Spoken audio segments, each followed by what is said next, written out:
In Mormonism, tithing is seen as a mark of a true believer. It is a sign that the individual firmly believes in the church and is willing to sacrifice their personal gain for that belief. Throughout the history of Mormonism, tithing has taken several different forms and sometimes was voluntary, or at other times mandatory for full fellowship with the church. Today in Mormonism, tithing is mandatory for full fellowship and is used directly to support the religious side of the church. However, it is also used indirectly to support the commercial side of the church and their vast business holdings.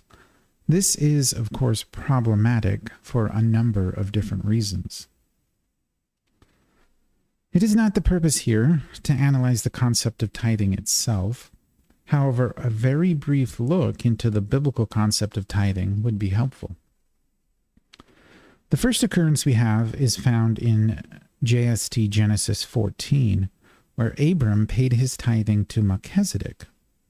It reads, quote, "And Melchizedek lifted up his voice, and he blessed Abram, being the high priest and the keeper of the storehouse of God, him whom God had appointed to receive tithes for the poor. Wherefore Abram paid unto him tithes of all that he had, of all the riches which he possessed, which God had given him more than that which he had need." End quote. In this passage, we can note two important points. The first is that tithing was to be used for the poor. There probably were other uses as well. However, it seems a major purpose, and maybe a primary purpose, was to care for the poor. The second major point is that Abraham paid his tithing on whatever he didn't strictly need. This means whatever was not needed to support his basic living needs and those of his household. Of course, Abraham could define this however he felt was justified. However, ultimately, he was the one accountable to God for doing so.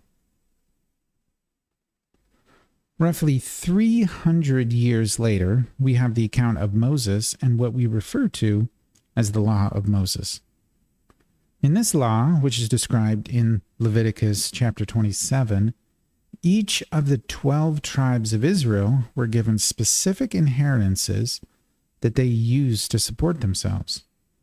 However, the tribe of Levi was given no inheritances and was instead entirely supported by the tithing or religious offerings of the other tribes. According to Numbers chapter 18, the Levites were in turn then required to give a tithe of what they received to the high priest. Lastly, based on Deuteronomy chapter 14, a major purpose of tithing was to support the Levites, strangers, fatherless, and widows. Essentially, whatever the Levites didn't need for their support was in turn used to support those that actually did need it. In looking at more modern times, then after the LDS Church was organized in 1830, there seems to be very little specifics about tithing mentioned or recorded in historical records. At that time, the church certainly had some financial overhead and debts. However, these were dealt with as needed and not through a systematic collection system like we see in modern tithing. In addition, it was very common for individuals to have a lot of property and very little money. Therefore, monetary tithing at that time was quite impractical. The first formal recording of the concept of tithing was during a meeting between Joseph and Oliver on November 29th, 1834. The church had just received a loan of $430, which was to be used to help the new members throughout the coming winter. Joseph and Oliver were very thankful and in turn covenanted to God that if he would help them, they would help the poor. Joseph's journal reads, quote, After conversing and rejoicing before the Lord on this occasion, we agreed to enter into the following covenant with the Lord, that if the Lord will prosper us in our business and open the way before us, that after that of all that he shall give us, we will give a tenth to be bestowed upon the poor in his church, or as he shall command. End quote. After this point, little was discussed specifically about tithing, and the church continued to gain debt as they built the Kirtland Temple and helped expand the church more. It also didn't help that the church continued to have financial troubles through things like the Kirtland Safety Society collapse and the overall financial panic of 1837. On December 7th, 1837, Edward Partridge, the bishop of the church in Missouri, met with a council of leaders and attempted to define tithing more specifically to address the financial problems of the church. In this statement, Bishop Partridge interestingly defines tithing as 2% of net worth. This, of course, is massively different from the 10% of income that we use today. For instance, in my personal life, for many years, I was paid a lot of money as a software developer. However, my net worth was close to zero. This was because of my growing family and my financial obligations. Therefore, according to this definition, I was overpaying my tithing by several orders of magnitude. This concept is also quite equitable since it affects everyone the same and is not inherently unfair like the modern system of tithing. For instance, if 100% of my paycheck goes to support my basic needs, then how can I pay 10% of that and still meet my needs? Today we are told to have faith and pay it anyways. However, this has never been how God has worked. The council minutes read, quote, "We, the undersigned, a committee appointed yesterday by a general council in the land of Zion for the purpose of adopting a plan whereby the Church of Latter-day Saints may voluntarily raise means by tithing themselves to be a fund ready at all times to assist the poor with, and also to compensate the servants of the Lord for their services in attending to the business of the church. We believe that a percentage on what a man is worth is a more equal mode of raising funds than the tithing of what a man raises or his income from year to year. We have estimated that 2 cents upon the dollar for what every man shall be worth when he renders his inventory to the bishop will raise a sum sufficient." End quote. About 6 months later, on July 8th, 1838, Joseph inquired of God as to what tithing should be, and he received Doctrine and Covenants, section 119. In this revelation, tithing is specifically defined as 10% of interest, however, only after all the surplus has been given to the church. The revelation reads, quote, "Verily thus saith the Lord, I require all their surplus property to be put into the hands of the bishop of my church in Zion. And after that, those who have thus been tithed shall pay 1/10 of all their interest annually, if my people observe not this law, to keep it holy, and by this law sanctify the land of Zion unto me, that my statutes and my judgments may be kept thereon, that it may be most holy. Behold, verily I say unto you, it shall not be a land of Zion unto you." End quote. It is interesting to note that tithing in this case was based on interest. However, only after surplus was given to the church. According to the 1828 Webster's Dictionary, interest, in this case, means increase, surplus, or gain. This aligns closely with the statement from Edward Partridge and is quite equitable. If I had a bad year with very little gain, should I be required to pay the same as a good year with a lot of gain? This makes no sense when you think about it. About 2 weeks later, Edward Partridge wrote a letter to Newell K. Whitney to further explain this new concept of tithing. In the letter, Bishop Partridge defines tithing as 10% of the interest if you invested your net worth for the year. In the example he gives, he assumes an interest rate of 6%, which was a standard rate at the time. In his example, he says, quote, if a man is worth $1,000, the interest on that would be $60.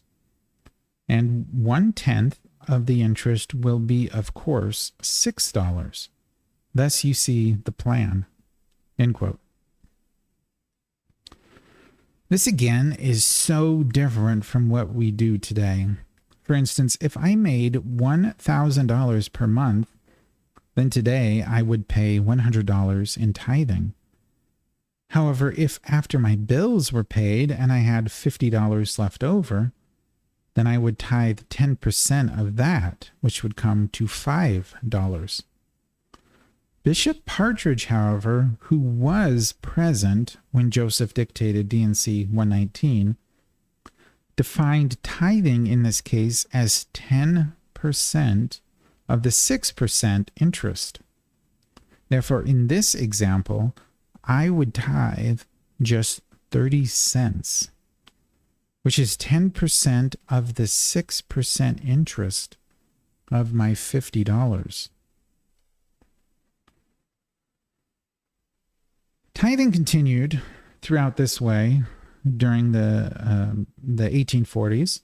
However, almost immediately after the death of Joseph, Brigham and the apostles realized their precarious position. They needed rapid funds to finish the Nauvoo Temple and then to fund the migration westward. On August 15th, 1844, Brigham and the apostles issued a directive for all members to immediately pay 10% of all they possessed, regardless of whether they had previously paid tithing or not. Quote, let every member proceed immediately to tithe himself or herself 1/10 of all their property and money, and pay it into the hands of the 12. And then let them continue to pay in 1/10 of their income from that time forth, for this is a law unto this church. End quote. This immediate payment was certainly hard for many members of the church who were not necessarily financially stable to begin with. However, the church was in a very dangerous situation and had previously been lax in building the Nauvoo Temple. Therefore, they needed to complete that as soon as possible in their minds. About 6 months later, on January 29th, 1845, the 12 met with Brigham Young to discuss how their service in the church should be a record for their tithing instead of their explicit payments. The record states, quote, Brigham Young concluded by giving his mind that the tithings of the committee and the 12 should be entered up in full. The proposition was sanctioned cheerfully by all with a hearty amen, and the recorder was ordered to enter the same according to this decision on the record. End quote. It is completely understandable why the leaders wanted to do this, since prior to this point, tithing could be paid for in service to the church, or in things like building the temple. And previous in this record, it lists several examples of how the 12 were doing that. And so that was used as justification for why this proposal was put forth. However, it does seem a little ironic that the leaders voted to exempt themselves from what was a requirement for everyone else. This is also strange, considering that the Levites, whose sole job was to administer to the religious needs of the Israelites, were themselves required to pay tithing. Honestly, though, who wouldn't vote to exempt themselves from a burdensome requirement if they had the opportunity? The apostles were then tasked with essentially collecting tithing in whatever way they could. It should be remembered that the apostles were entirely supported by the financial offerings of the church. Therefore, they had a direct incentive for the members to actually pay their tithing. John E. Page, who was an apostle at the time, remarked how guilty he felt trying to extract tithing from the members when they could obviously not afford it, and he himself was exempt from the law. In referencing a family that paid a $4 tithing when they were obviously in need of help themselves, Elder Page remarked, quote, "I believe that many paid tithing, and in consequence of this, were in want of money enough to procure miscellaneous necessities of life." End quote. In light of this, and the idea that he believed Joseph was a fallen prophet, then Elder Page was excommunicated from the church and dropped from the quorum of the 12 apostles.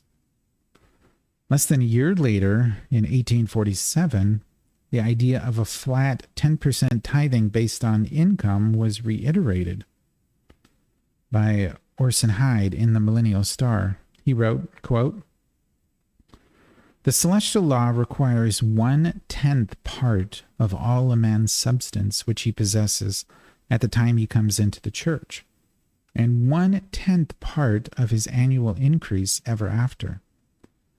If it requires all a man can earn to support himself and family, he is not tithed at all.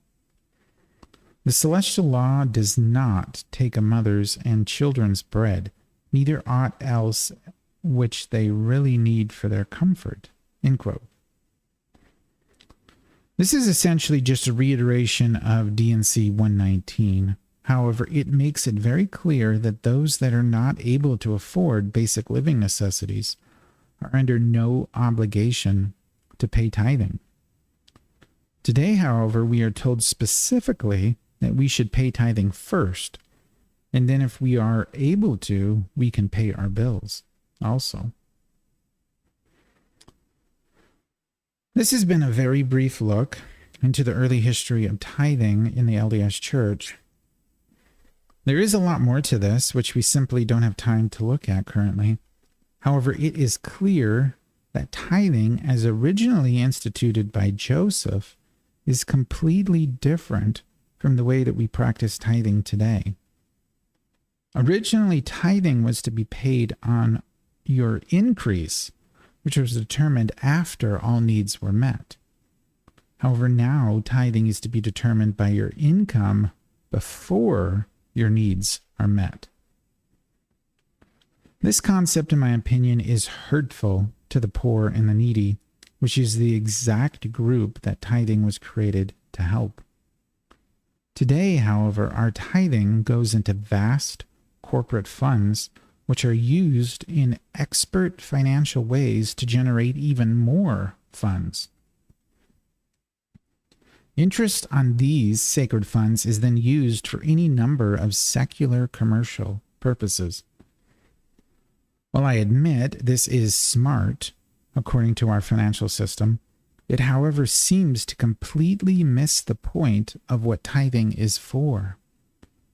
Did God institute tithing so that the church could become incredibly wealthy with unimaginable corporate holdings? Or did he institute tithing so the needs of the church and the poor and needy could be met? I believe tithing is a correct principle of God. However, this doesn't mean that we must tithe to the LDS Church for our sacrifice to be acceptable to God. How many people around us are struggling financially? How many of our neighbors could use our tithe to help with their basic needs? Tithing is simply an acknowledgement that we are putting God's needs above our own. Think how it would change the world if every time someone lost a job or suffered a setback, their neighbors all pooled their resources together to help them. This would change our society fundamentally more than any government program could ever hope to do so. As always, thanks for figuring things out with me.